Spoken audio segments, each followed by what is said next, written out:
Hi, I'm Benjamin Hunting with Auto by Tel, and you're watching 10 Things You Need to Know by the 2016 Honda Civic. Number 1, eye-catching styling. The previous generation Civic was a bit boring to look at, and since the compact segment and pretty much actually every part of the automotive industry is so focused on design these days, no matter what you're paying for the vehicle, the 2016 model looks a lot better. It's also 2 inches longer, an inch wider, and an inch lower, which fattens it up and places it well against competitors like the Mazda 3 and the Toyota Corolla. Number 2, bigger interior. Overall, the Honda Civic now has 3.7 additional cubic feet of interior volume for passengers, as well as 2.6 cubic feet of trunk space, which actually brings the total of the trunk to 15 cubes. That's a decent size, even if you're a mid-size sedan, which this car is not. In the back seat, you've got another 2 inches of legroom, which is not palatial, but it is a big improvement over the previous version of the car, which is really all you can ask for when looking at the next generation of a compact sedan.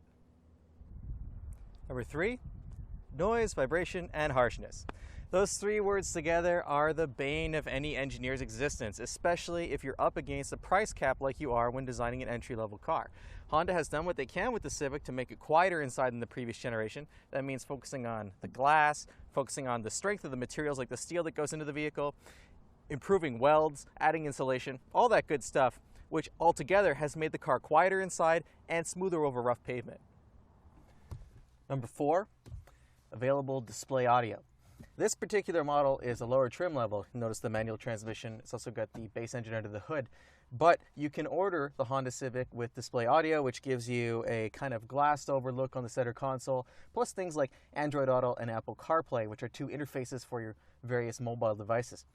I'm not a huge fan of Android Auto. I haven't tried CarPlay yet, but if you want them, they're there. You can also get navigation with the car, which is a big plus if you're looking, not to get lost.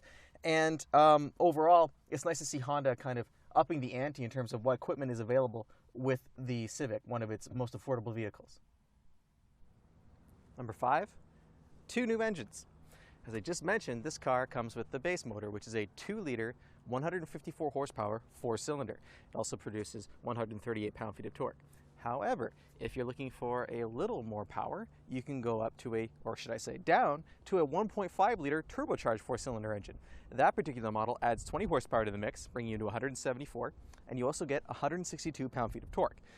Number 6, the 2016 Honda Civic is very fuel efficient.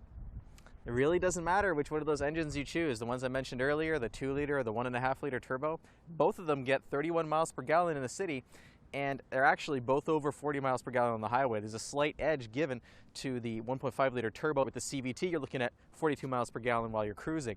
That's an improvement of between 1 and 2 miles per gallon, depending on configuration, compared to last year's car. In fact, if you want to consume as much fuel as possible, you have to really work for it, or should I say not work for it, and order the base model with the 6-speed. I think that one drops you under 30 miles per gallon tooling around town. But it's an impressive accomplishment that Honda has been able to take the small displacement turbo and the larger 4-cylinder without a turbo and give them roughly the same fuel economy. That means if you don't have a ton of money to spend on the car and you can get out of the 6-speed manual and into the CVT, even with the base motor, you're doing okay with the 2016 Civic. Number 7, a surprising number of upscale options. If you were to look at the order sheet of this car, you might have a hard time believing it's an entry-level compact, because you can get stuff like full speed adaptive cruise control. There's a rear view camera on every single model. You get lane keeping assistance. You get an automatic braking system with a forward collision warning. There is a catch, and that is that you have to order the continuously variable automatic transmission to even think about getting any of that gear, except of course the rear view camera, which is standard across the board. Number 8, decent but not sporty handling. This is an affordable compact car. It is not a Mazda 3. It's not even a Volkswagen Golf. When the road gets twisty, it's not going to put a smile on your face. That's completely fine. The car was designed for commuting, it was designed to be efficient, and it was designed to be reasonably comfortable. Go into it with those expectations, and you're not going to be disappointed by the experience that the 2016 Honda Civic gives you from behind the wheel. Number 9, a Civic SI is coming, and maybe a Type R. All that I just said about the Honda Civic not being all that fun to drive, well, that's because there's a version of the car on its way that will take care of that problem. The Honda Civic SI is coming. We'll probably get it in coupe and in sedan versions like we did before, and it will probably have a hotter version of the 2-liter engine that's in this car. or perhaps the 2.4 liter that was available with the previous car. Number 10, 2016 Honda Civic is affordable but not the cheapest compact car out there. The car that you see behind me, the base 2 liter with the 6-speed manual, will cost you $18,640. If you want to spend all the money in the world on a Honda Civic, you're looking at about $26,500 for a 1.5 liter turbo with the CVT and a lot of bells and whistles.